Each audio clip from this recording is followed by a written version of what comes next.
All right, so welcome to the deep dive. Mm. Today we're going to get into urban prepping, getting ready for anything right in your own apartment. Mm. And we've got a great source that actually breaks down like the top 10 essential items. Right. But we're going to go beyond just a list. Yeah. Think of this as like your urban prepping masterclass. Absolutely. And That's right. we've got an expert on here to help us with this deep dive. Awesome to be here. So before we even get to this stuff, Mm. why should like any city dweller even care about prepping?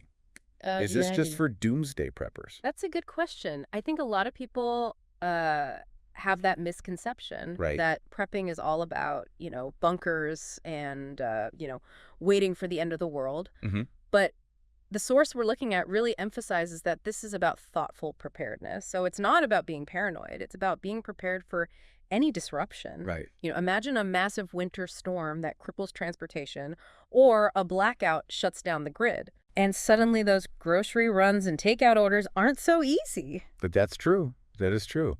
And like I think about that sometimes because I mean I've got like my fire escape routes planned. Right. You know, At the office, yeah. at the office. And at home, I'm like, what do I do? Yeah, it's true. Okay, so Right.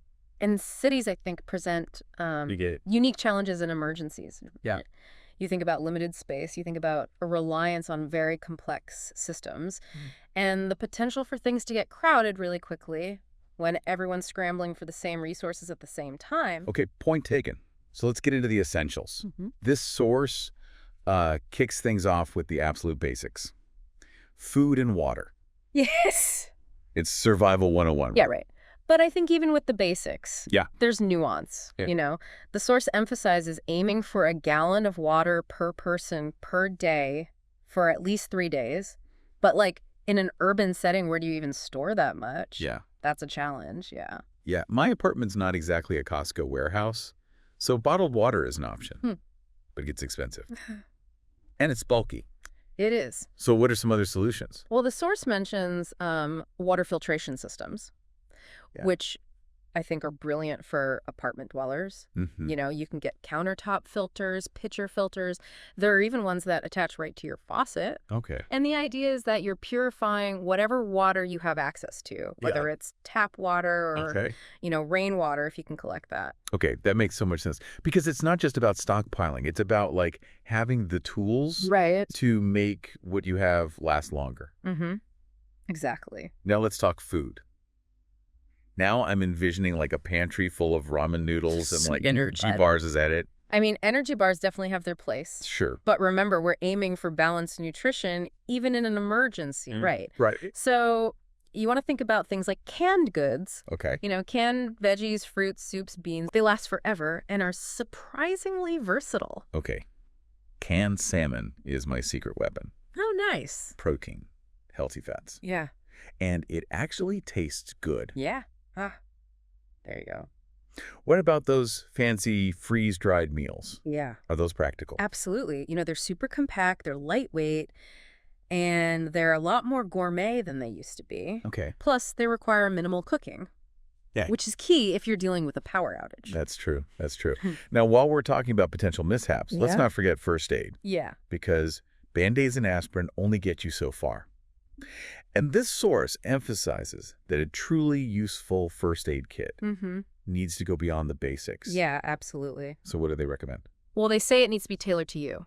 So, Yeah. do you have any allergies, Right. chronic conditions? Do you need specific medications? Yeah. Make sure those are in there, along with copies of important medical documents. Right. It's like when I travel abroad, Yes. I keep a little file with like all my travel insurance and stuff. Same idea, but for potential disasters Exactly. That's a great analogy. at home. Yeah. Okay. Yeah. And it's a good reminder to brush up on basic first aid skills. Knowing how to use that stuff in a pinch is invaluable. Oh, definitely. Okay, so speaking of things going wrong, let's face a reality of city life. Power outages. Oh, yeah. Those can be a real pain, especially in the place where everything runs on electricity. Mm-hmm. My building has a backup generator, Okay. but it only powers like the essentials. Right. So imagine like being stuck in your apartment with no internet. Right. Oh, yeah. You know what I mean? I mean, yeah, the source hits on that, right? Yeah. That power outages can disrupt everything from communication to cooking to even staying warm in the winter. Hmm. So portable power is really crucial. Okay, so Fire. like power banks for our phones and laptops. Yeah. I've got those covered. That's a good start. But think beyond just your gadgets, right? So solar chargers can be a lifesaver if you're dealing with a longer outage, especially if you have like a balcony Right. or rooftop access. Mm-hmm. And don't underestimate the humble battery-powered radio, Okay. right? Okay. That can be your lifeline to the outside world. Okay, that's true. I remember during that huge snowstorm a few years back, the only way we were getting updates was through this little crank radio. Yeah, So there you go. that's true. Okay, so we've got food, water, first aid, and power sorted. What's next on our urban prepping checklist? Well, let's talk about a topic that can feel a little bit uncomfortable, Okay. but it's vital for urban preparedness, and that's self-defense. Okay. We're talking about scenarios where personal safety becomes a top priority. Yeah. Things happen in emergencies Mm-hmm. where, You're good. people's behavior might change. Okay. I'm all ears, but we're talking about apartment living here. Sure. It's not exactly a place where you can practice your roundhouse kicks. Yeah. No, exactly. So the source wisely recommends focusing on non-lethal options Okay. that are practical Okay. and effective in an urban setting. Like pepper spray. I always wondered if that stuff really works. It can be very effective as a deterrent, Okay. but it's important to choose a reputable brand, Right. learn how to use it properly. Okay. Another great option is a tactical flashlight. Okay. They can disorient an attacker with like their intense brightness, Mhm. and some of them even have like a strobe function, Okay. Yeah. I could see how that would be helpful, especially like in a dark hallway or a stairwell. Right, exactly. The source mentions firearms too, right? They do, but they strongly emphasize that you need to know the local laws, Right. safe storage, proper training. Mm-hmm. If you choose to go that route, it's a big decision. Yeah. Serious responsibility. Okay. So it's about weighing your options and making choices based on your personal comfort level Yeah. and your situation. Yep. Okay. All right.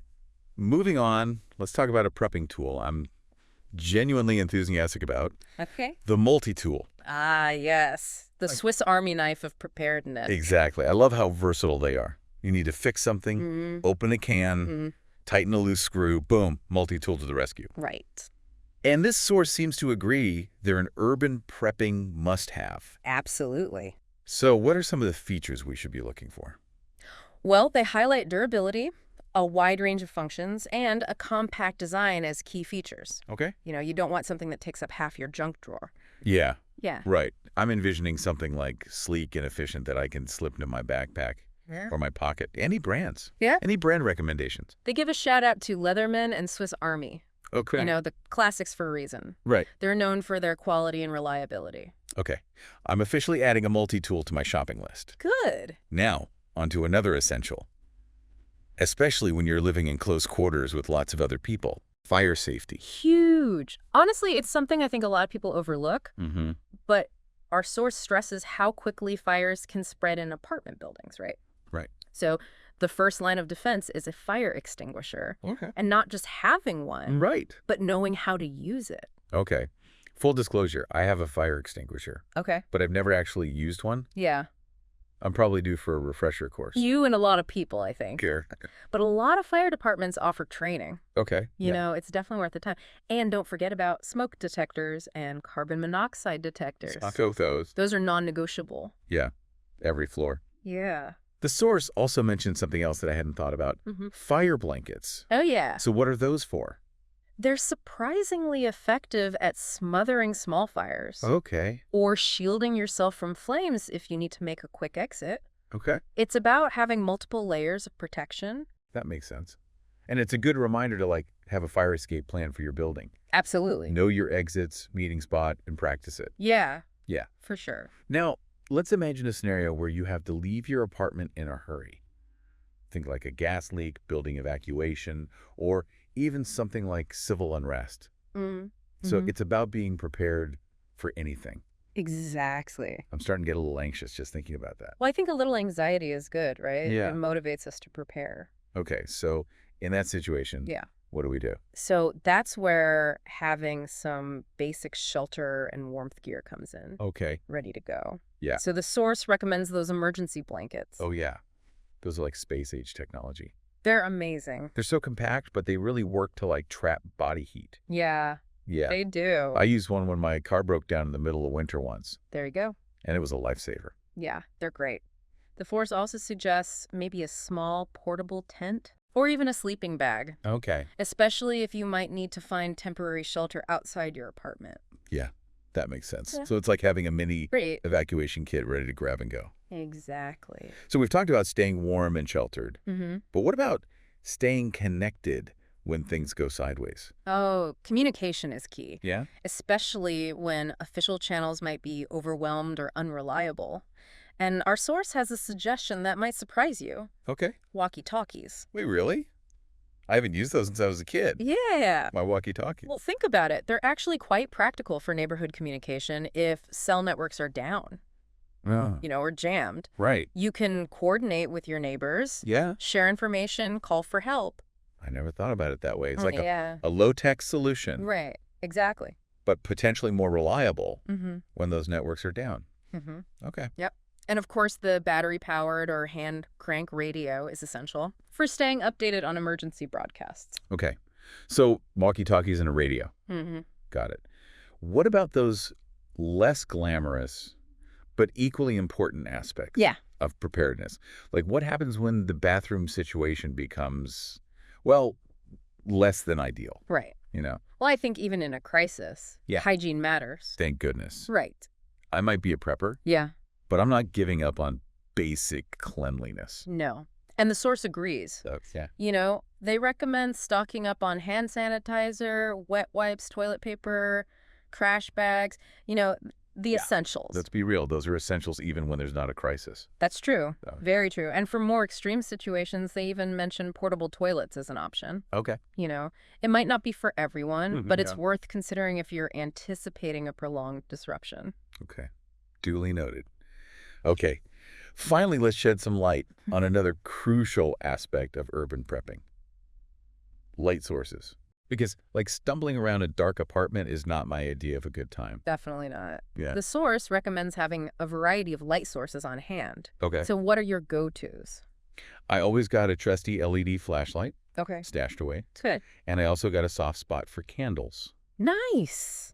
They create a nice ambiance, even in a power outage. Yeah. Yeah. Candles can definitely provide some much needed warmth and comfort, Oh, I yeah. think, in that situation. Yeah. But the source does emphasize that you also want reliable, bright light Sure. for safety and practicality. That makes sense. Okay, so we've covered a lot of ground here. We have. Food, water, first aid, self-defense, multi-tools, fire safety, shelter, communication, hygiene, and even light sources. I'm starting to feel like a real urban prepping pro. That's the spirit. But remember, Yeah. it's not just about checking off a list of items. Okay. Urban prepping is about mindful preparedness, Mm-hmm. thinking through potential scenarios, Right. creating a plan that works for you and your unique situation. Yeah. This has been such an eye-opening deep dive. Yeah. But I feel like there's still more to uncover. Oh, absolutely. There's always more to learn Yeah. Okay. when it comes to preparedness.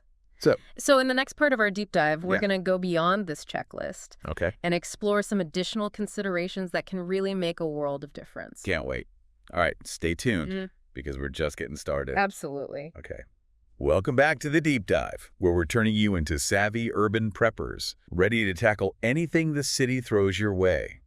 We've covered the essential gear, the stuff you absolutely need to have on hand. Right. But now it's time to go beyond the checklist. Yeah, I think that's a great point because, as our source points out, true preparedness is about more than just accumulating a bunch of stuff. Right.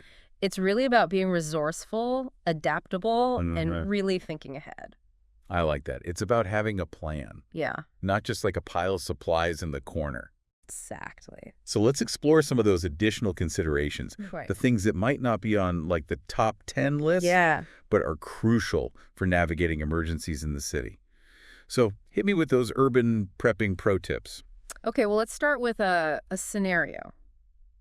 Imagine a major cyber attack. Okay. that cripples the financial system. So like ATMs are down, Uh, card readers are offline, and suddenly like digital money is worthless. okay. That's a little freaky, but I get your point. Yeah. We're so reliant on technology these days. We are. What happens when that fails? Yeah. And the source kind of hints at this, right? About the importance of having some cash on hand. Okay. Not a crazy amount, but enough to cover like basic necessities for a few days Right. if you know digital transactions are impossible. Yeah, cash is king, as they say. There you go. Okay. I'm adding that to my mental checklist. Good. What else should we be thinking about? Well, another crucial aspect is knowing your community resources. So do you know where the nearest emergency shelter is, where food banks are located? Honestly, no. I know every trendy coffee shop, Sure. every taco truck within a 5-block radius. Yeah. But in terms of like essential community services, I'm clueless. That's so common. Yeah. We get so caught up in our daily routines, and we kind of wow. forget about those safety nets that are there to support us when things go wrong. Okay, so community resources. Yeah. Got to get familiar. Yeah. Okay. What else? What else should we be considering as urban preppers? Okay, so this one often gets overlooked, but it's huge. Building relationships with your neighbor. Oh, interesting. So we're not just talking about borrowing a cup of sugar. No. We're talking like forming like a neighborhood watch, Yeah, but for prepping. kind of, yeah. It's about fostering a sense of community Mm-hmm. and mutual support because in an emergency, your neighbors can be your most valuable allies. I love that. It's like creating a little urban prepping tribe. There you go. We can like share resources, look out for each other, and maybe even barter. You know? Yeah. Like home-cooked meals for flashlight batteries? Yeah. Why not? Okay. I like it. This is all making me feel a lot more prepared. Good. But I have to admit, a part of me still wonders, isn't this all a bit extreme? Yeah, that's a totally valid question. Yeah. And I think our source would agree that there's a fine line Mhm. between being prepared and getting caught up in like a doomsday mindset. So how do we find that balance? How Yeah. do we know we're not going overboard? Well, I think it's about focusing on those practical steps Mhm. that enhance your safety and your resilience Yeah. without letting fear take over, right? Right. So it's about being informed, Yeah. making thoughtful choices, Right. and taking action to create a sense of security. I like that. It's not about living in like a constant state of anxiety. Right. It's about feeling empowered and ready Yeah, to face whatever comes our way. exactly. And remember, there's no one-size-fits-all Right. approach to prepping. Your preparedness plan should reflect like your individual needs. Your living situation, Right. your personal comfort level. Okay. So true. This has been such an eye-opening deep dive, but I feel like we've only scratched the surface. Oh, for sure. We've got a lot more to cover. Okay. So in the final part Yeah. of our urban prepping adventure, we're actually going to be exploring some specific scenarios Oh, and putting all this knowledge into action. All right. Get ready to test your skills. Can't wait. All right. So until then, Yeah. stay tuned, stay curious, and maybe try like striking up a conversation with your neighbor. Mm-hmm.